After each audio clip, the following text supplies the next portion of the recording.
orang yang meyakini, kalau saya bekerja saya dapat uang, kalau saya tidak bekerja saya tidak dapat uang. Ada nggak yang punya keyakinan gitu? Kamu itu akan dapat uang kalau bekerja.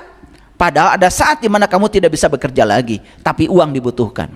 Harusnya kan saya tetap dapat uang walaupun tidak bekerja. Kan keyakinan itu yang harus dibangun. Rekening saya tetap bertambah walaupun saya tidur. Rekening saya tetap bertambah walaupun saya piknik. Gimana caranya? Akan melihat yang kita yakini itu menjadi kenyataan. Bisa gitu? Bisa. Hati-hati dengan perasaan. Makanya saat sakit jangan jatuh perasaan kita pada kondisi sakit. Perasaan kita tumbuhkan pada pikiran dan perasaan sehat. Kan saya sudah ajarkan tempo hari, botol kosong mau diisi, jangan dilawan kekosongannya. Karena kekosongan itu tidak bisa dilawan kecuali diisi dengan air. Kekosongan dalam sekejap akan hilang. Gelap itu jangan dilawan, karena kegelapan itu tidak bisa diusir. Satu-satunya cara mengusir kegelapan, hadirkan cahaya. Kebencian itu jangan dilawan. Satu-satunya untuk melawan kebencian, hadirkan cinta dan kasih sayang. Itu kan beres. Udah gitu belum? Ya.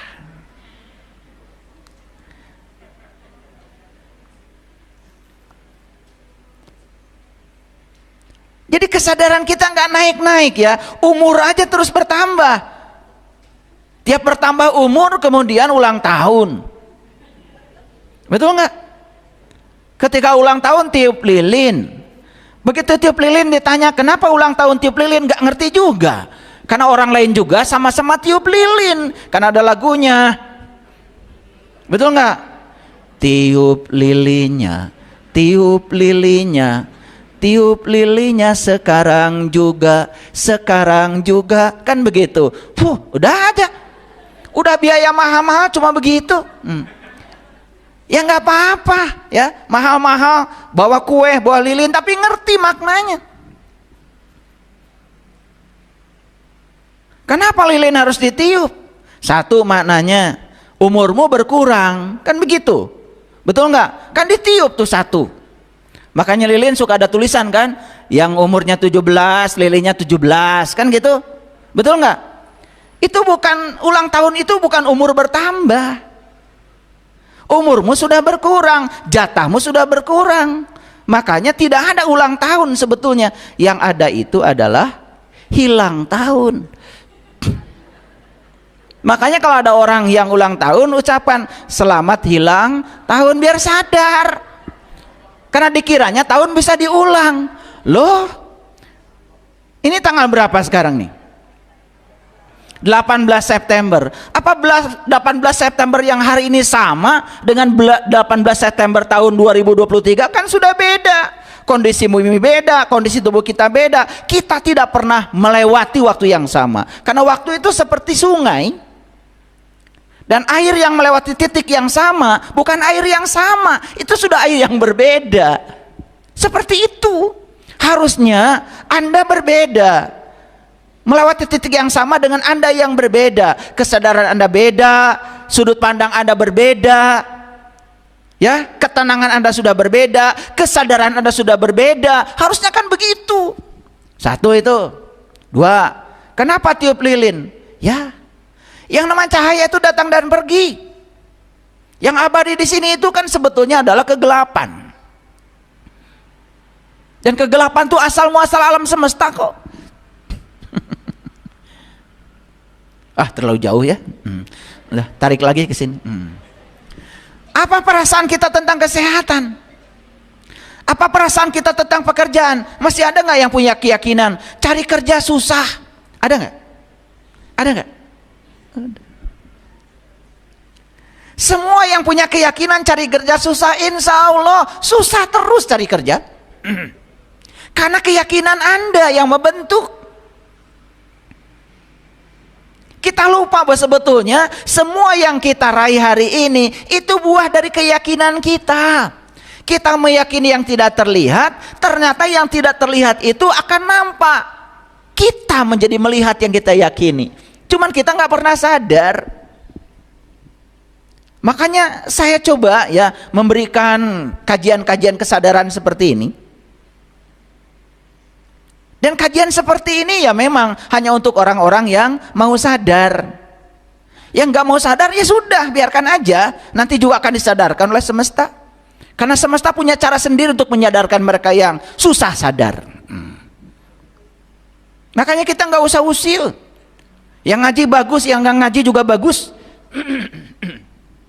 Yang sadar bagus, yang tidak sadar juga bagus. Karena nggak ada yang sadar kalau nggak ada yang tidak sadar. Betul nggak? Dan Bapak Ibu yang pernah tidak sadar, baru merasakan sadar itu luar biasa mewahnya, karena ada bumbu dari ketidaksadaran yang pernah dicapai. Betul nggak?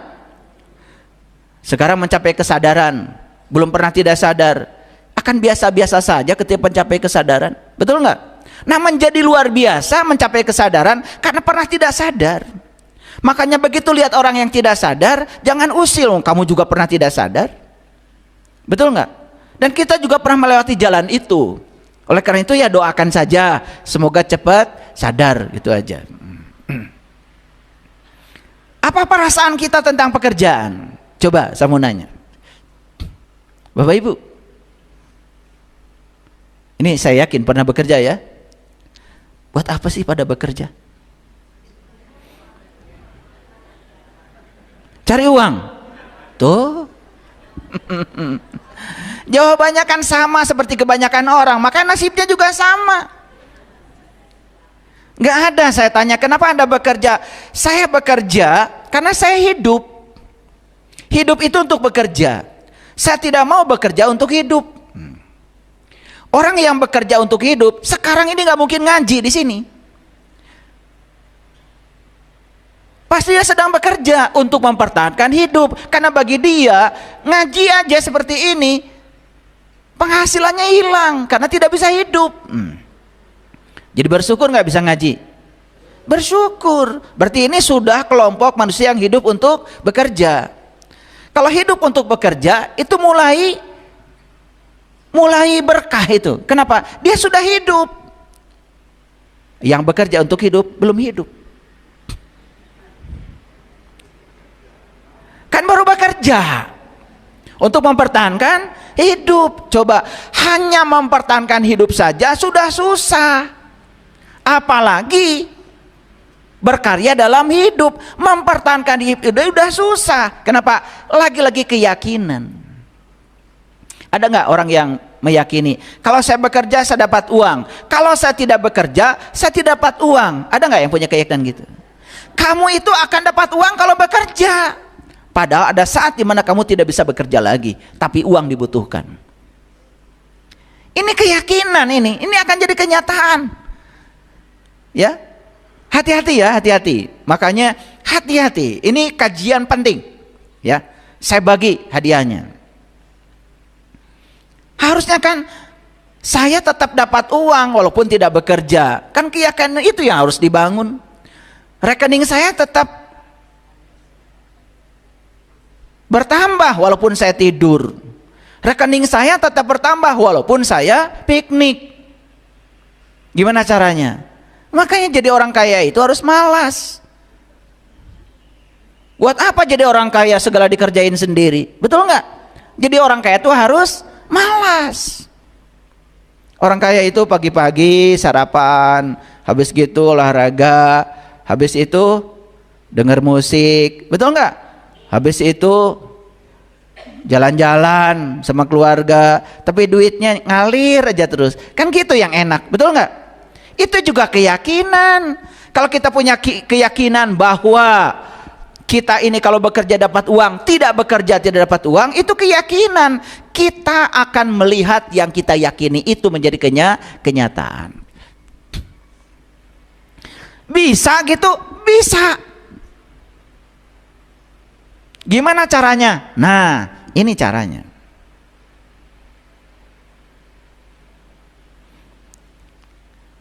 Kita datang ke dunia bukan untuk susah.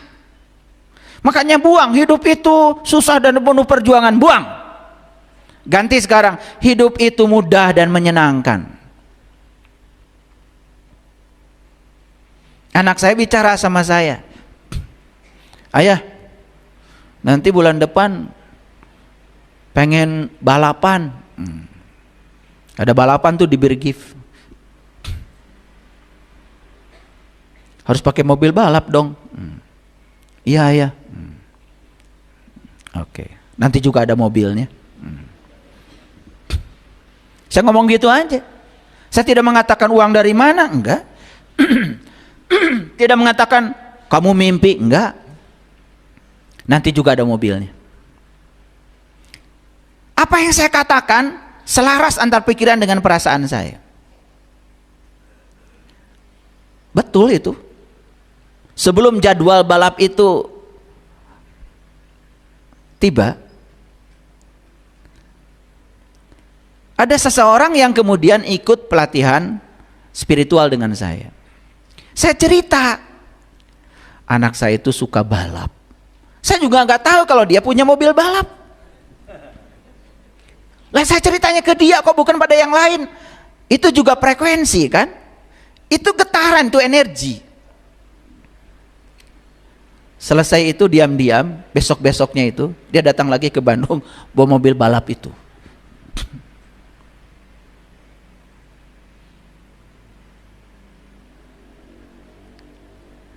Kita selalu berpikir bahwa uang itu segalanya. Untuk mewujudkan segala keinginan kita harus selalu dengan uang. Maka kita jadi capek ngejar-ngejar uang. Betul nggak? Padahal uang kalau udah ada juga dibelikan. Hati-hati dengan pikiran. Begitu kita mengatakan pekerjaan ini satu-satunya yang bisa menghasilkan uang. Dan uang satu-satunya yang bisa mewujudkan semua kebutuhan kita. Kita akan terpatri di pikiran kita. Semua yang kita yakini, walaupun belum terlihat sekarang, suatu saat akan mewujud menjadi kenyataan yang bisa kita lihat. Paham ya? Oke. Sama untuk yang lain-lain. Untuk hubungan pribadi, sama. Ya, seperti itu. Jadi, hati-hati dengan suasana hati dan perasaan kita. Karena ada hubungan yang tak terputuskan dengan dunia kasat mata. Apa yang kita rasakan ini ada hubungan dengan dunia kasat mata.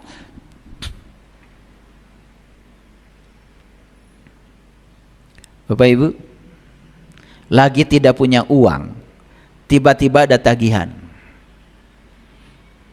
Bagaimana perasaannya?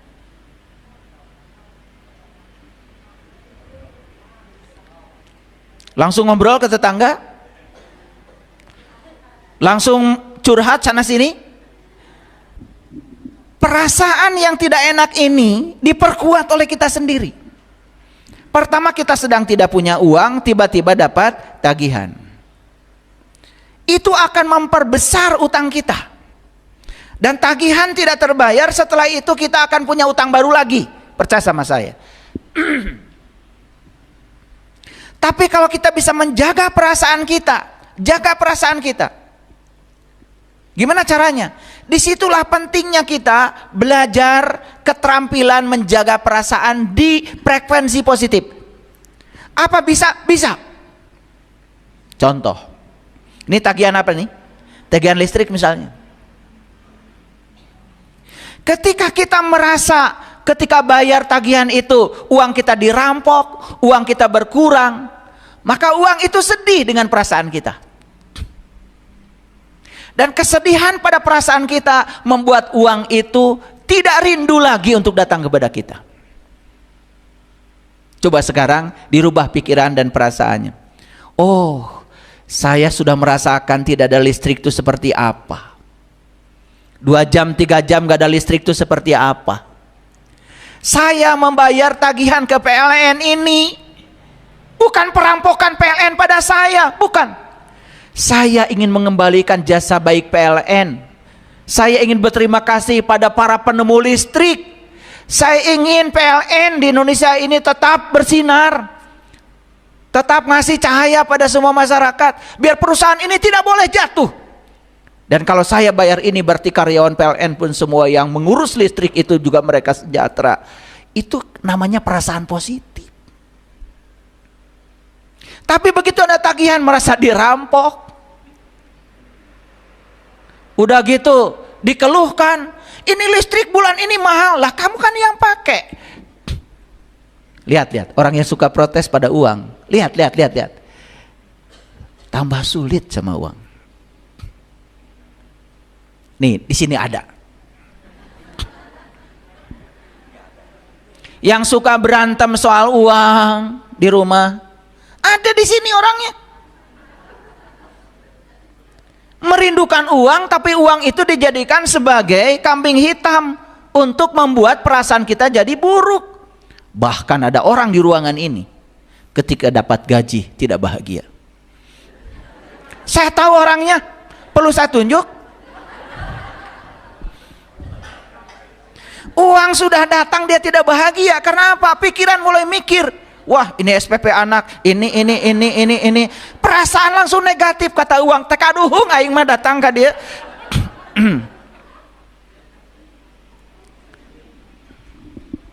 Ini ceramah biasa hadirin. Tetapi kalau ini dipraktekkan, saya yakinkan, saya udah pengalaman luar biasa. Luar biasa. Bahkan ketika tagihan datang, saya bilang terima kasih uang sudah datang. Saya imajinasikan aja tagihan itu cek. Cepat punya uangnya itu. Ini masalah. Makanya saya tertarik untuk kasih judul ini, meyakini yang tidak terlihat, hati-hati. Karena kita akan melihat yang kita yakini itu menjadi kenyataan. Saya ngajar mata kuliah entrepreneurship di perguruan tinggi. Di beberapa universitas. Bahasa Indonesianya mata kuliah kewirausahaan. Ingin mencetak anak-anak muda ini menjadi orang-orang yang berkelimpahan itu. Ternyata tidak mudah membalikan tangan. Karena apa? Saya harus meruntuhkan dulu keyakinan-keyakinan yang dibangun oleh ibu bapaknya, guru-guru sebelumnya, lingkungannya. Dan ketika saya kasih kuesioner, hampir 99% mahasiswa mengatakan uang itu susah. Bayangkan. Siapa yang ngasih program pada otaknya itu? Kan kita juga nih orang tuanya.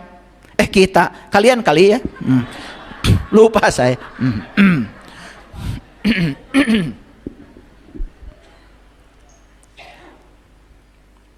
Kita ini selalu berpikir bahwa segala kebutuhan hidup harus dipenuhi oleh uang. Makanya kita jadi mengejar-ngejar uang. Coba sekarang kita bisnis, bekerja, dirubah. Saya datang ke dunia ini diberi keahlian saya memasak. Dan mulai sekarang saya akan melayani orang-orang yang tidak bisa memasak. Biar mereka dapat makanan yang enak. Lupakan uang. Buka catering. Tapi niatnya begitu, bismillahnya. Saksikan saya. Bahkan uang yang datang itu lebih berkah daripada kita jualan makanan mencari uang. Sedikit saja dirubahnya, tapi saksikan berkahnya akan luar biasa berlimpah. Ayo teman-teman jadi dokter, niatnya cari uang, ya paling dia dapat uang yang dia pikirkan, karena itu keyakinan. Tetapi kalau saya jadi dokter karena saya diberi ilmu oleh Allah untuk menolong orang-orang yang butuh pertolongan, saya akan tolong orang-orang yang butuh pertolongan medis dengan sepenuh hati saya. Karena saya percaya saya sedang dipakai Allah menjadi kepanjangan tangannya untuk menyampaikan cinta kasih Allah lewat peran saya sebagai dokter. Apa uang tidak datang? Lebih banyak. Jadi kita bukan mengejar uang, uangnya yang mengejar kita.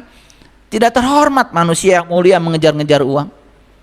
Uang itu harus ngejar kita. Makanya uang harus rindu sama kita ya. Nah, kalau ingin dirindukan uang, nanti ikut pelatihan khusus. Tanggal 10 Oktober saya khusus akan memberikan pelatihan khusus bagaimana dirindukan uang. Ya. Bayar. Lah, Begitu saya bilang bayar, langsung otak mikir lagi, masa harus bayar, kamu akan dijauhi uang.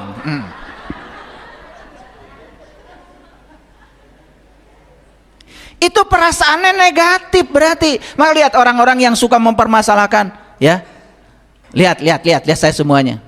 Ada sepatu baru, bagus, mahal. Tuh, mau beli. Ek nepi ka iraha oge.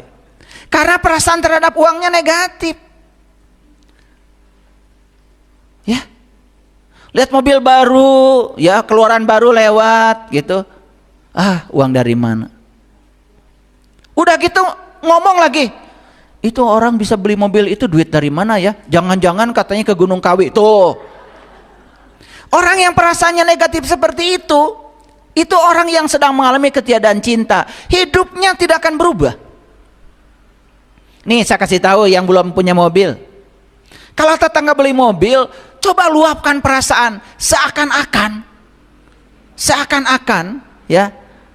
Seakan-akan mobil itu sudah ada di tangan kita dan kita merasa bahagia. Datang ke sana sampaikan, luar biasa Bapak, sudah kebeli mobil, saya ikut berbahagia Bapak. Kalau kita bisa melampaui bahagianya daripada yang beli mobil, mobil itu akan menjadi milik kita.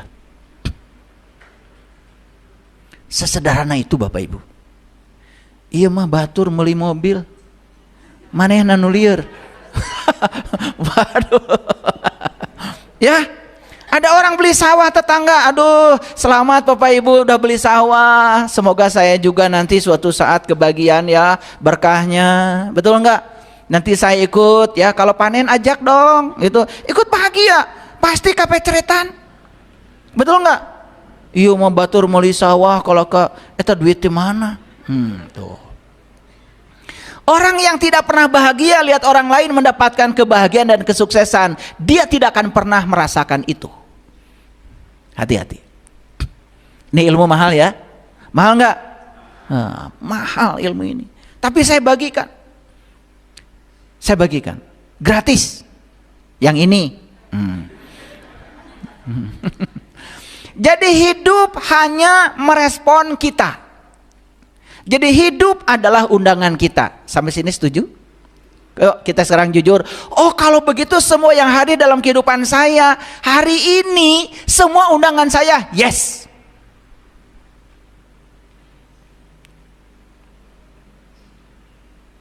Semua yang mengundang adalah dirimu. Nah kalau kita perhatikan kan di semesta ini cuma ada dua kelompok manusia. Ada mereka yang hidupnya lebih banyak positif, ada mereka yang hidupnya lebih banyak negatif. Tahu nggak bedanya? Mereka yang hidupnya lebih banyak positif karena apa? Mereka itu telah mampu menggunakan kekuatan positif yang ada dalam dirinya dan dia mengungkapkan perasaan positif itu. Yang diungkapkan perasaan positifnya. Dan mereka yang hari ini hidupnya negatif kan lebih banyak mengungkapkan yang negatif. Coba ingat-ingat tuh, kenapa anak-anak tidak mau sekolah? Kenapa anak-anak tidak kebiayaan sekolah? Karena kita selalu mengungkapkan yang negatif. Boro-boro nyekolahin anak, buat makan aja susah. Tuh itu yang diungkapkan. Coba ungkapkan yang positif. Anak saya pasti sekolah, pasti ada jalannya. Gimana caranya? Mungkin dapat beasiswa, mungkin ada jalannya. Bapak Ibu, saya mengagumi orang tua saya. Kenapa? Saya bisa sekolah dari kampung saya ke SMA itu hampir 80 kilo itu. Dan buat ongkos juga tidak ada. Tapi bapak saya selalu mengatakan, bapak jeung mama ngan bisa ngadoakeun ka nyeun. Da sakieu kaayaan anak, tapi insya Allah mun hayang sakola pasti sakola. Itu maghrib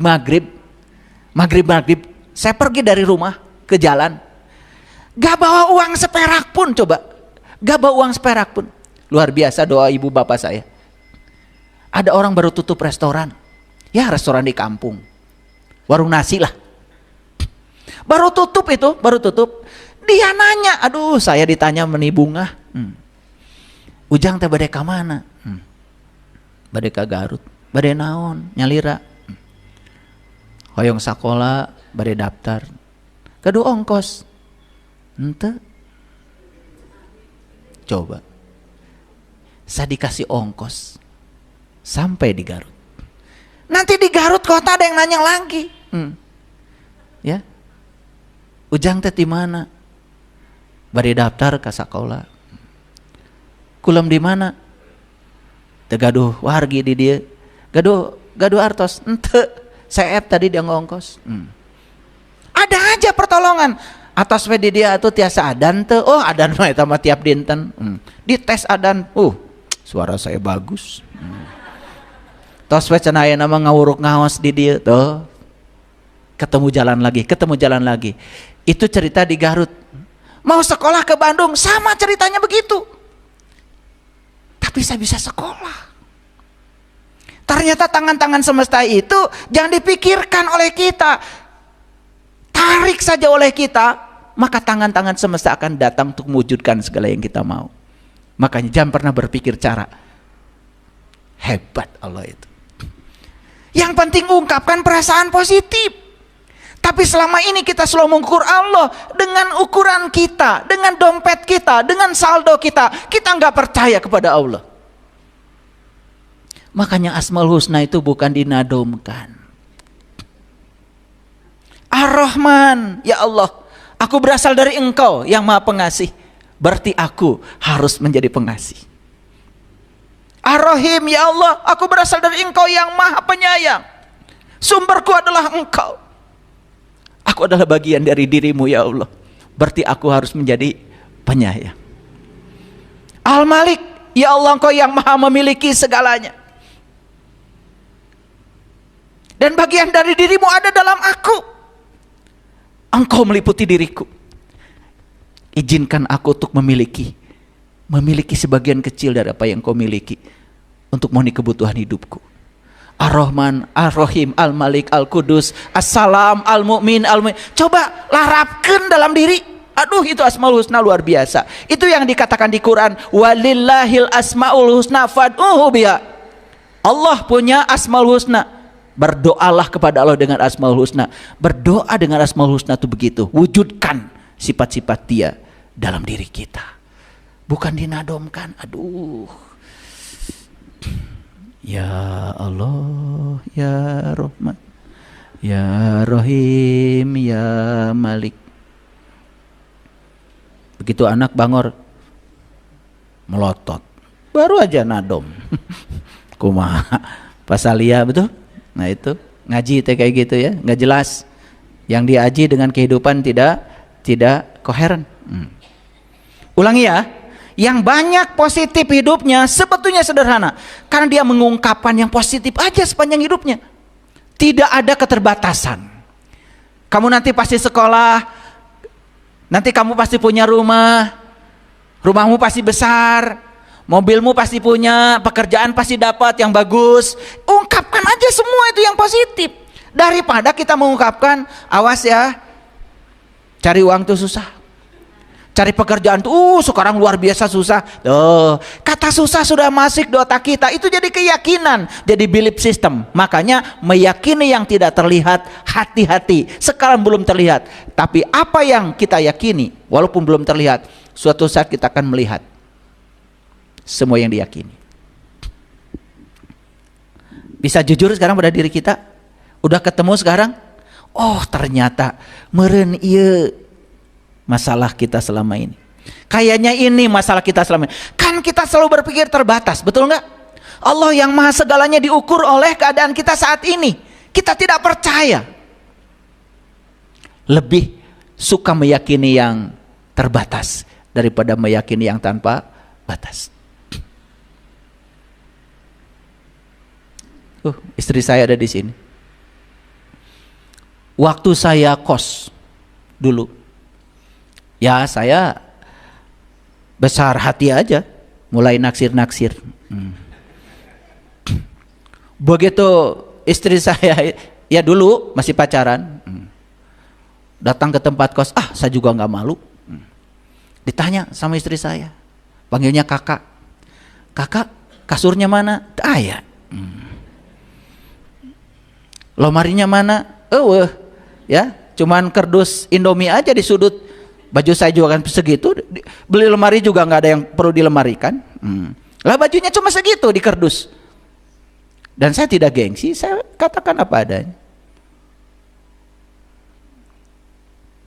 Tidak diada-adakan harus karena pacar mau datang, sakit we, ayo. Begitu mau datang ke kampung saya, hayu. Kampung saya mah jauh. Dari Bandung naik bis. Nanti nyampe Garut naik elep. 5 jam, 6 jam kalau penumpang belum penuh, wayahna can init. Ikut. Yang sekarang jadi istri saya. Saya juga nggak tahu yang dilihat apa, pokoknya ya begitulah saya. Nyampe di sana rumah saya panggung, ya nggak malu. Itulah rumah saya. Bawahnya kandang ayam, ya itulah rumah saya. Ya. Jadi ayam dengan kita itu ya hirup bareng. Itu. Cuman itu kalau saya kelebihannya itu. Saya tuh makan daging ayam kalau ayamnya sakit atau sayanya sakit. Ya. Makanya kadang-kadang ayam yang sedang sehat pun kumaha caranya supaya katingali muyung gitu. Makanya kalau musim hujan tuh saya seneng banget itu ya. Ayam itu yang kedinginan saya bawa ke depan ibu. Bu, iya ayam muyung. Jadi dua lah saya makan daging ayam. Ayamnya sakit kalau saya sakit. Nah kalau sakit baru tawari hoyong daging ayam sorry ibu teh. Aduh, padahal saya yang ngasih makan ayam. Hadirin begini ya. Jadi kita harus waspada ya. Dengan apa tadi?